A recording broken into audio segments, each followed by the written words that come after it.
Bonjour, dans cette vidéo je vous montre comment calculer le, test de Qui2 en utilisant Excel, donc en utilisant la méthode théorique, sachant que le test de Qui2 s'applique sur quand on a plutôt deux variables qualitatives. Donc c'est quand on cherche la dépendance entre la première variable qualitative qui est le groupe sanguin et la deuxième variable qualitative qui est le type de sujet, est-ce qu'il est malade ou non. Donc on veut savoir est-ce qu'il y a, par rapport à cette maladie, est-ce qu'il y a une dépendance de la maladie étudiée et le groupe sanguin. On passe à l'application. Donc pour calculer le Qui2, ou bien pour effectuer ce test, je commence par le calcul des totaux. Ça veut dire pour le tableau expérimental, ou bien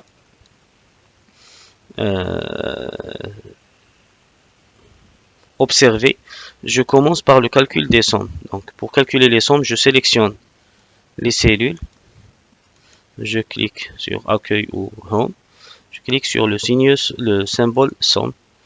Donc je fais la même chose pour les colonnes. Ça c'est la première étape, c'est le calcul des sommes dans le tableau des valeurs expérimentales ou bien observées. Je passe à un deuxième tableau qui est le tableau des valeurs attendues ou bien théoriques. Donc fréquence attendue égale total des lignes, par exemple 50 fois total des colonnes pour chaque valeur, total des lignes fois total des colonnes divisé par le total génère. Donc, je viens ici, je clique sur première cellule fois la deuxième divisé par la troisième. Pour éviter les erreurs quand on glisse, je dois fixer quelques parties dans ce calcul. Donc pour la première cellule, je dois la laisser libre verticalement et la fixer horizontalement. Parce qu'on n'a rien ici, par contre ici on a des valeurs. Donc pour fixer horizontalement, je mets le dollar avant la lettre.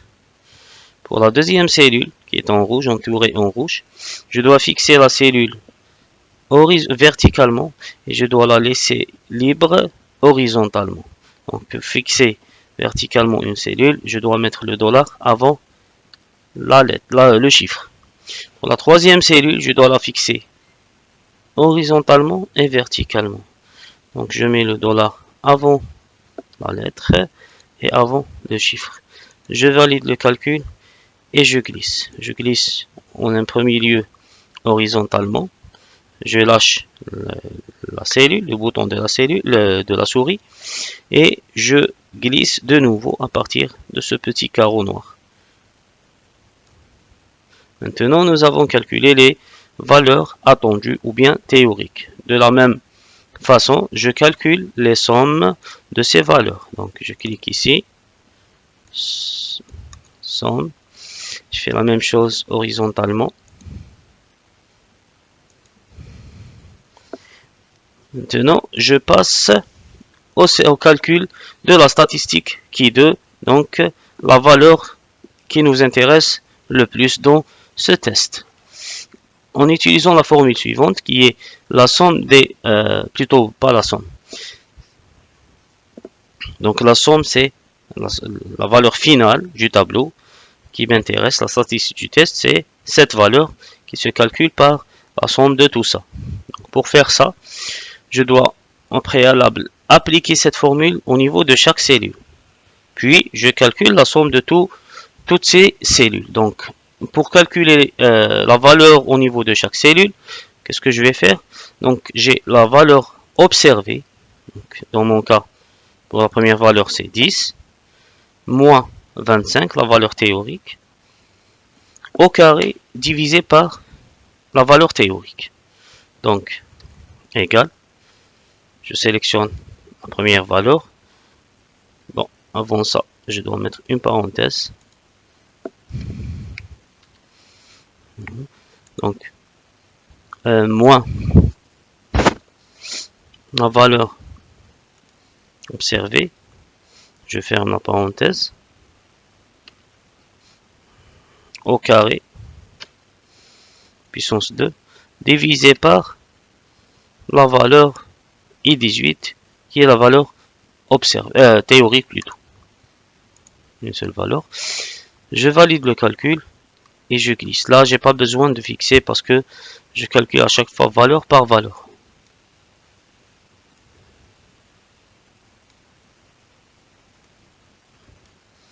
Très bien.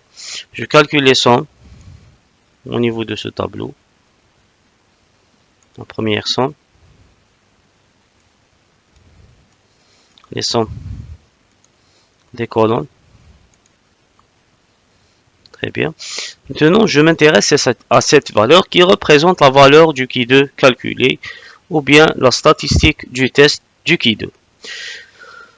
Pour pouvoir décider, pour pouvoir plutôt conclure par rapport à ce test, donc la conclusion c'est quoi? C'est de dire est-ce que les deux variables sont dépendantes ou non, savoir le groupe sanguin et le type de cette maladie. Qu'est-ce que je dois faire? Je dois calculer les valeurs de Qui2 calculé avec les valeurs critiques de la table ou bien théoriques. Donc, je vous ai mis la table ici. Si vous voulez utiliser la table, vous avez les valeurs de P et les DDL, sachant que le DDL se calcule en multipliant le nombre de lignes moins 1 fois le nombre de colonnes moins 1. Dans notre cas, nous avons combien de lignes et combien de colonnes? Nous avons malade et non malade, donc 2 colonnes, moins 1 ça veut dire 1, et nous avons 1, 2, 3, 4 lignes, moins 1 c'est 3, donc 3 fois 1 ça vous donne 3. Le DDL dans notre cas, il est égal à 3. La valeur, le P utilisé, c'est le 0,05. Donc, la valeur, c'est la combinaison entre 0,05 et 3, 1, 2, 3. Donc, c'est 7,81. Ça, c'est la méthode théorique pour avoir la valeur du Qui2 critique. Ça veut dire la valeur, le seuil qui nous permet de comparer ou bien qui nous permet de conclure par rapport à ce test après la comparaison de la valeur calculée qui est 39, avec la valeur théorique donnée par la table. Donc nous avons ici la règle pour pouvoir décider. Donc si la valeur du Qui2 calculé est supérieure à la valeur critique, on rejette l'hypothèse nulle. Cela signifie qu'il y a une relation significative entre les variables étudiées. Autrement dit, il y a une dépendance entre les deux variables. Si le Qui2 calculé est inférieur à la valeur critique, dans ce cas-là, on ne peut pas rejeter H0, ce qui signifie qu'il n'y a pas une dépendance entre les deux variables. Donc là, on va reprendre la valeur pour pouvoir décider. Donc égal cette valeur, tout simplement.